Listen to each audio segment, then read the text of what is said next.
The New England Patriots are the worst team to ever represent the AFC in the history of the conference, okay? They are awful. They are lucky. They played an offense in LA that was without their starting right tackle and their starting left tackle. Justin Herbert peed down his leg. They played a team in Houston whose starting right tackle was out, starting tight end was out, starting wide receiver was out, starting running back was out, starting tight end was out. CJ Stroud was throwing to Jaden Higgins and Jalen Noel. An already bad offensive line was without its two best players. Then they played a Broncos team in a blizzard led by Jared Stidham. Their offense is averaging 15 points per game. They have scored the least amount of points in a run to the championship game or to the Super Bowl out of any team since the 1979 St. Louis Rams or Los Angeles Rams. They are the worst team to ever make the Super Bowl in the history of the Super Bowl. They're going to get blown out by 3 touchdowns by Seattle easily. The Patriots are a complete and utter joke. And I say that as a Jets fan. And yes, the Patriots are a good football team. You can't dispute that at this point. But to say that they are deserving of playing in the Super Bowl is crazy. Crazy to me. This was the easiest path in the AFC, and Josh Allen threw the ball away at the end of the first half. This was Josh Allen's year. If Josh Allen didn't make it to the Super Bowl this year, when the Texans were injured, the Chargers were injured, the Patriots are bad, the Broncos were the best team in the AFC, they lost their starting quarterback. Josh Allen had 4 turnovers in that game. If Josh Allen can't get over the hump now, without Burrow, without Lamar,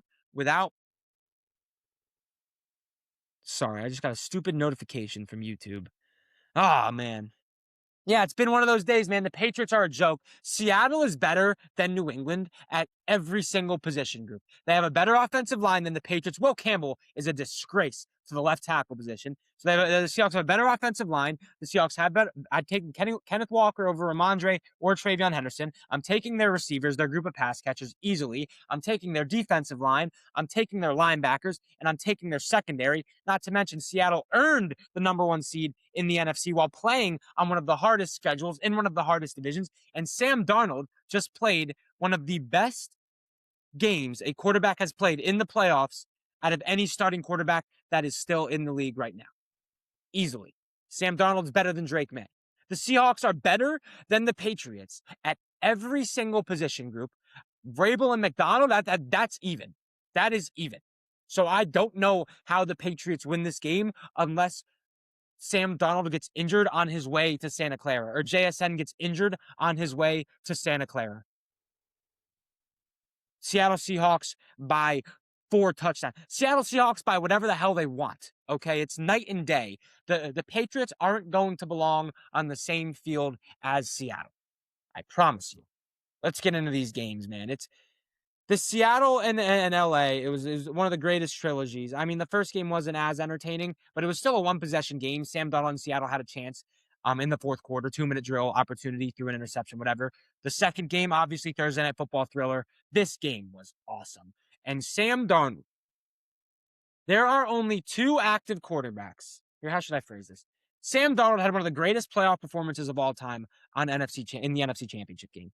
There are only 2 active quarterbacks that have better performances in the playoffs, individual performances, than Sam Darnold did against the Rams on Sunday. And that's Josh Allen in a loss in the 13 seconds. He was tremendous in that game. More yards, more touchdowns, higher completion percentage. He was awesome. And then obviously Patrick Mahomes in whichever playoff game you want. Other than those 2 guys, Jalen Hurts hasn't had a better playoff performance than Sam Darnold did on Sunday. Matthew Stafford hasn't had a better playoff performance than Sam Darnold had on Sunday. Joe Burrow hasn't. Lamar Jackson hasn't. Justin Herbert obviously hasn't. Brock Purdy hasn't. What Sam Darnold did on Sunday, 370, 3 touchdowns against one of the best defenses, top 10 defense in the NFL, a defense that turned him over 6 times in 2 games, was incredible. Sam Darnold was accurate. He didn't hold on to the ball too long. He didn't put the ball in harm's way besides one throw that I can think of, maybe another one, but it bounced off of Cooper Kupp's hands. He was accurate, decisive, from the start, from the first drive of the game, the bomb to Rashid Shaheed, to the last drive of the game, the dot to Cooper Cup in stride to pick up a first down. And they kept trusting him. They kept trusting Sam Darnold tonight. They kept trusting him on that last game-winning drive, basically game-winning drive. He was incredible. Did he get some help? Obviously. The drop punt by, I forget the dude's name, horrible. Horrible. Can't have that. That's part of the reason they lost this game. But let's talk about it all. Honestly, I don't even know how to go about this because this is going to be the most in-depth recap I've ever done on the show. So let me take a sip of water here. Quick water break before we dive into it.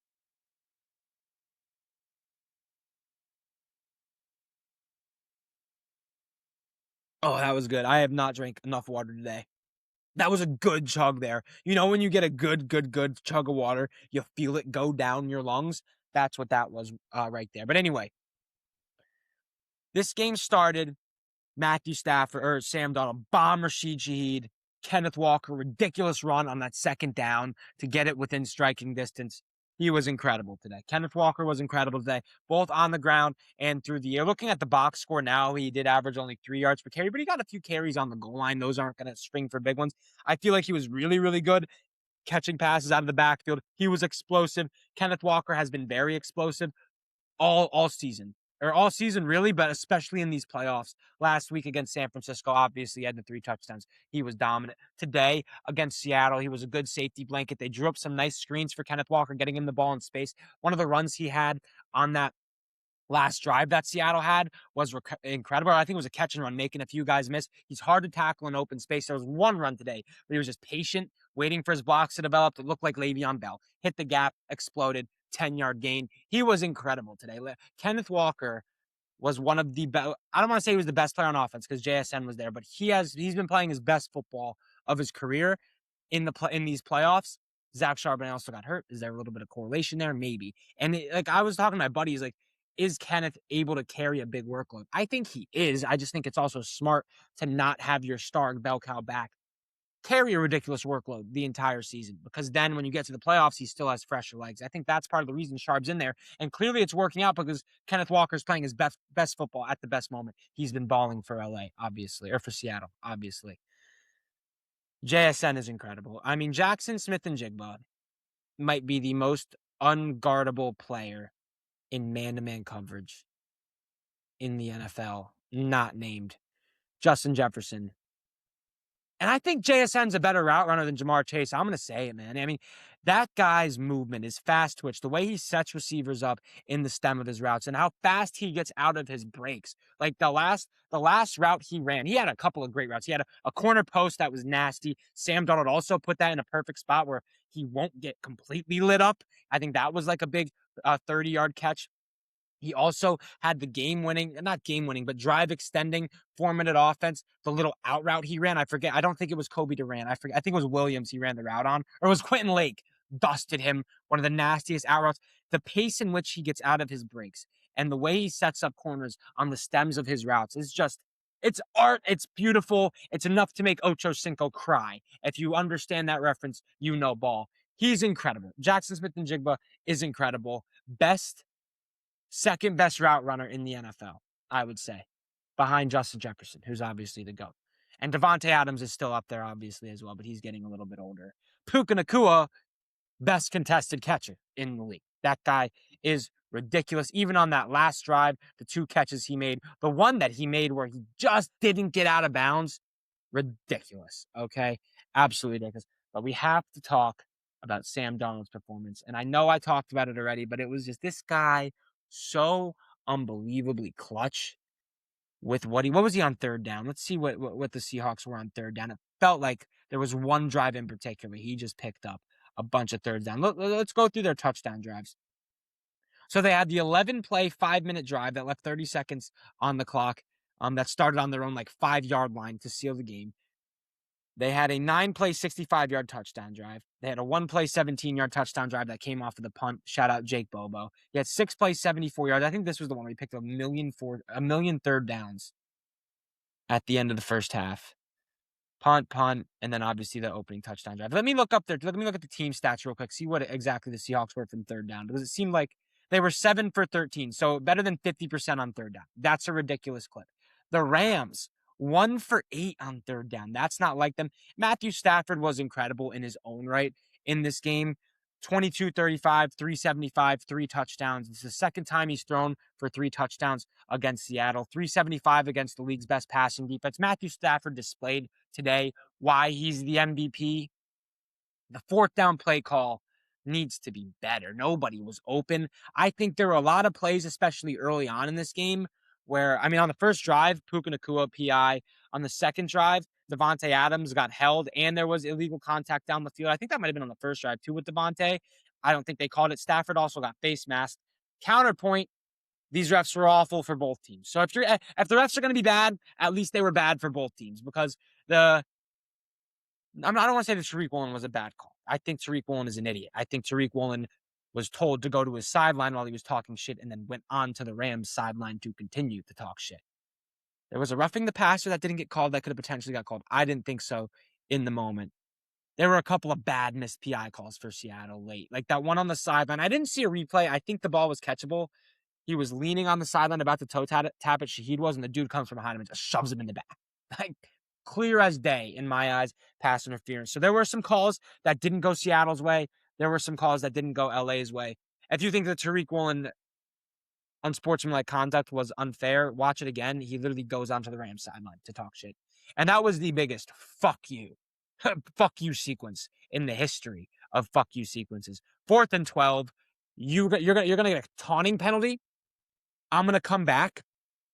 Thank you for the free first down. Here's Puka Nacua, 40-yard bomb on your fucking head. Okay? Tariq Woolen, there's no reason that guy shouldn't be the greatest corner in the history of corners. 6'4", ran a 4.2, ridiculous length, speed, jumping ability, crazy athlete. I don't understand. Nick Eamon-Warry also all over the fucking field, man. That guy is ridiculous. Mike McDonald comes from the Ravens. Kyle Hamilton, Nick Eamon-Warry. That's the role Nick Eamon-Warry has all over the fucking field. A little bit grabby early on in this game. They didn't call it. Also had some very, very textbook pass breakups. Kobe Durant, he got picked on a little bit. He also made some nice plays.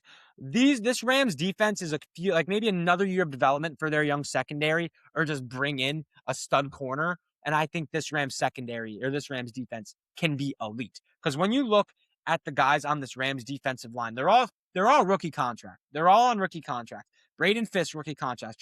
Jared Verse, rookie contract. Byron Young, rookie contract. Kobe Turner, rookie contract.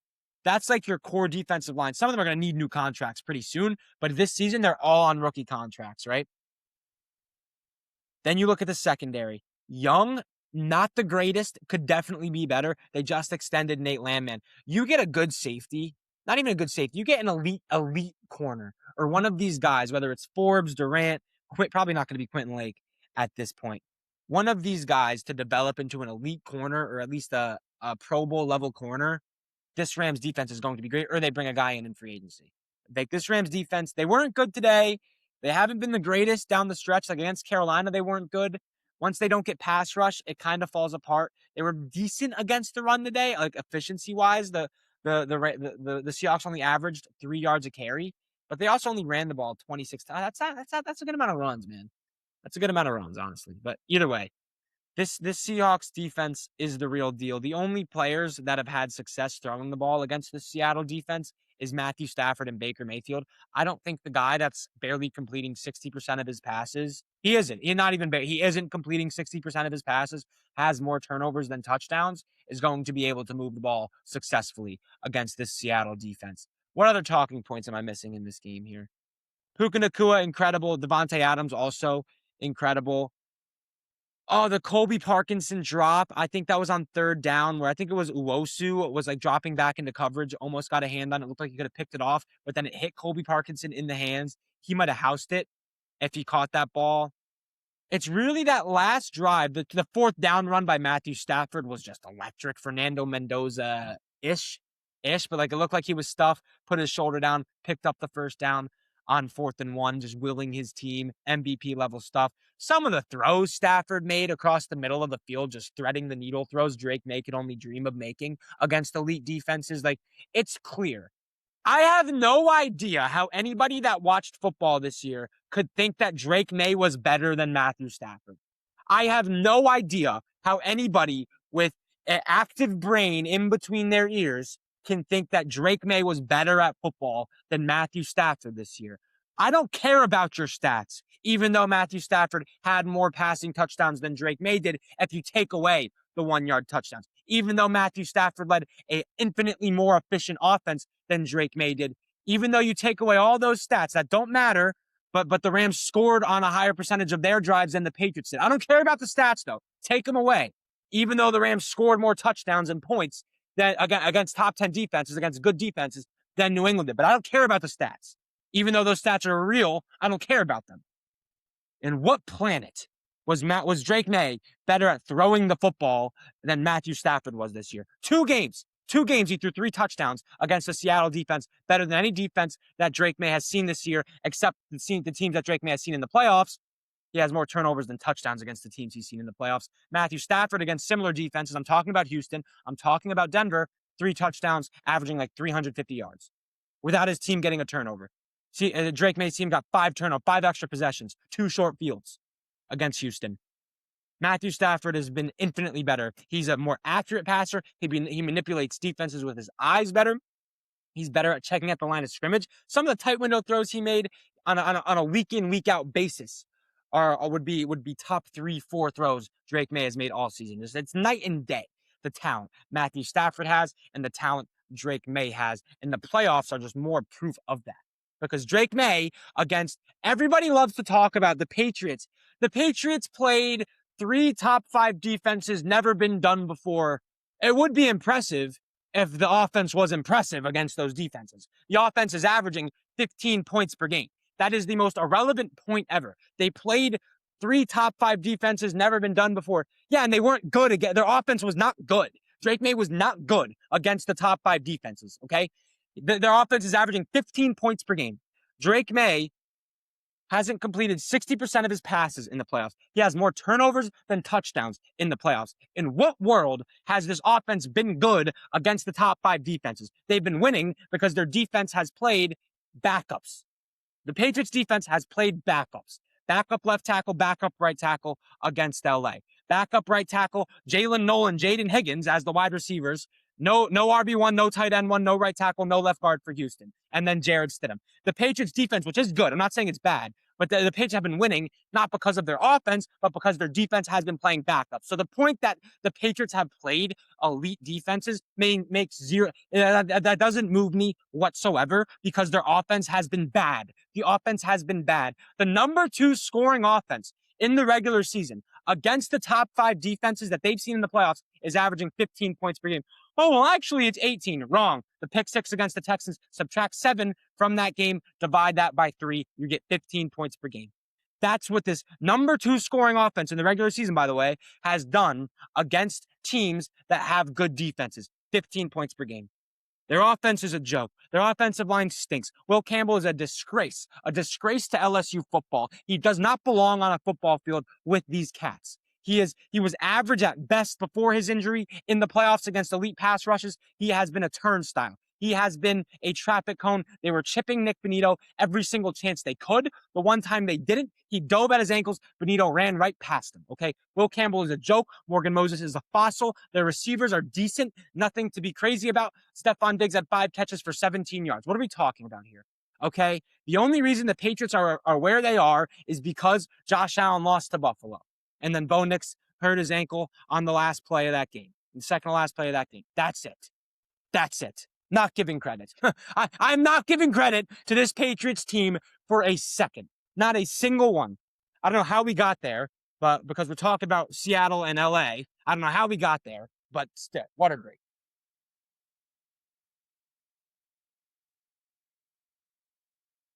Now, I don't know what else to talk about in this LA. I hope Matthew Stafford doesn't retire. I'm pretty sure Devontae signed a 2-year deal, so they can definitely run it back. I think they have an ability now to trade their early first-round pick. Go get who's like a disgruntled receiver. Go get who's a team that's rebuilding that has a corner right now.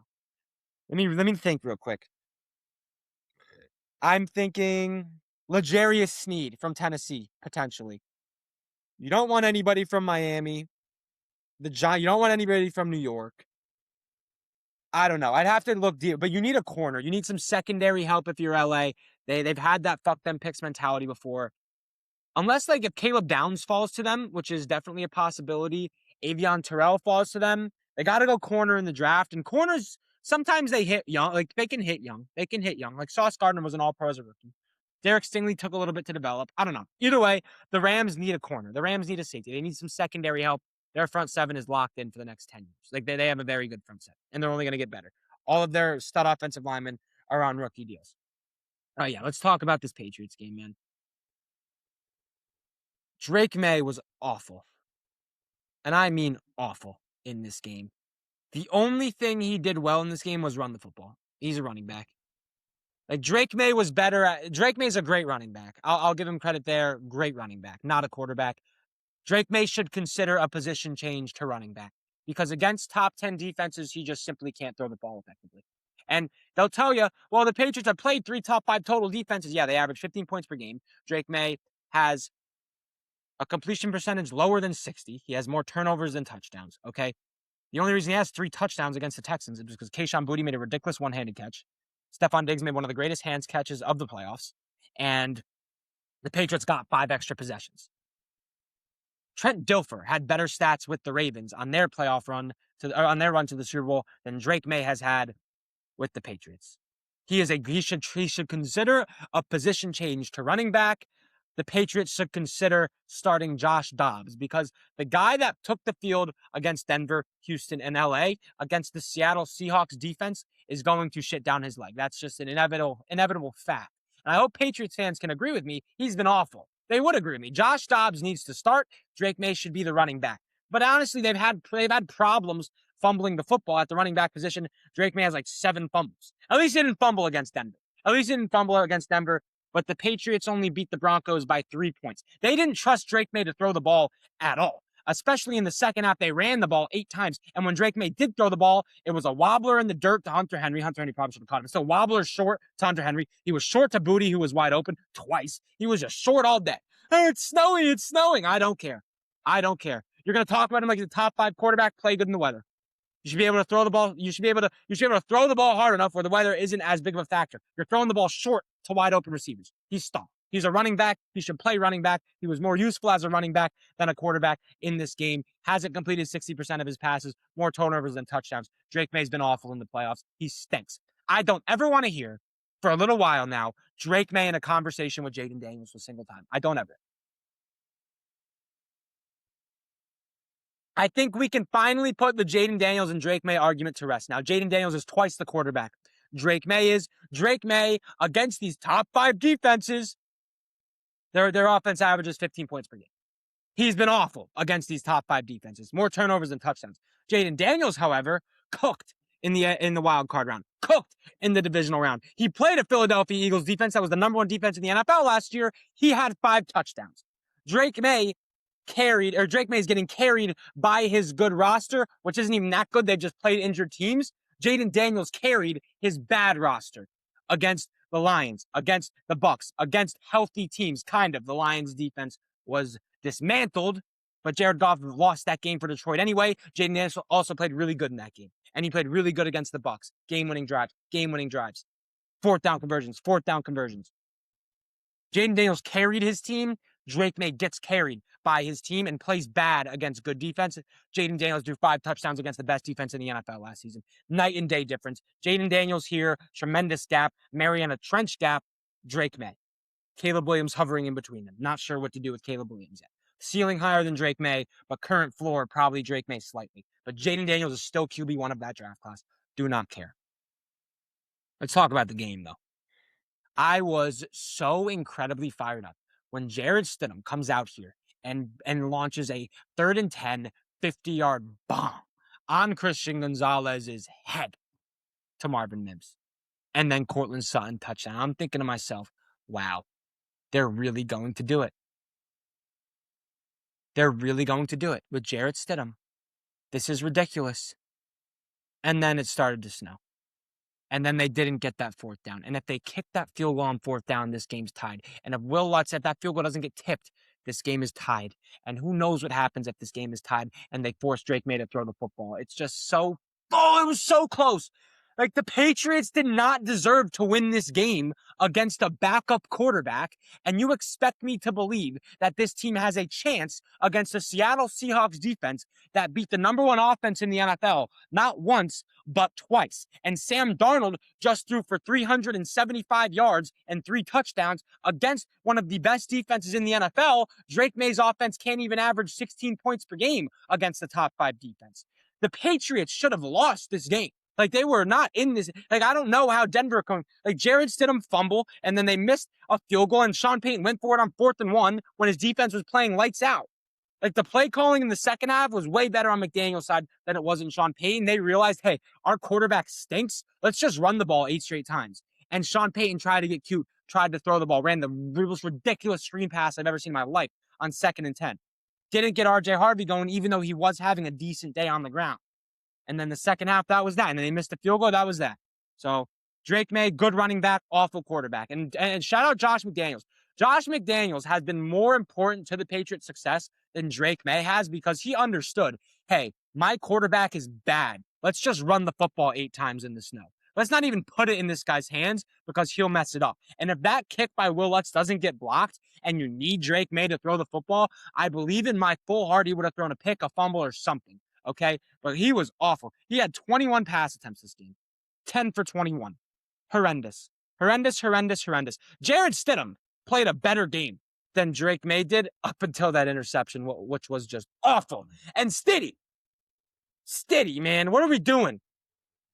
Jared Stidham, with the game on the line, threw the ball up. Here, hold on, let me get these guys' heights in front of me real quick for the click farm. I need Carlton Davis. Here he is. Hold on one second, chat. I promise this will be worth it.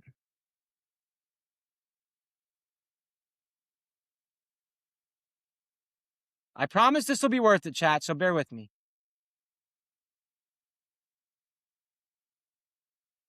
Okay. Jared Stidham, with the game on the line, threw the football up to a 5'11" Marvin Mims, who's being covered by a 6'1" Christian Gonzalez, when on the other side, he had a 6'4" Cortland Sutton, notoriously one of the best jump ball guys in the league, against a 6' Carlton Davis.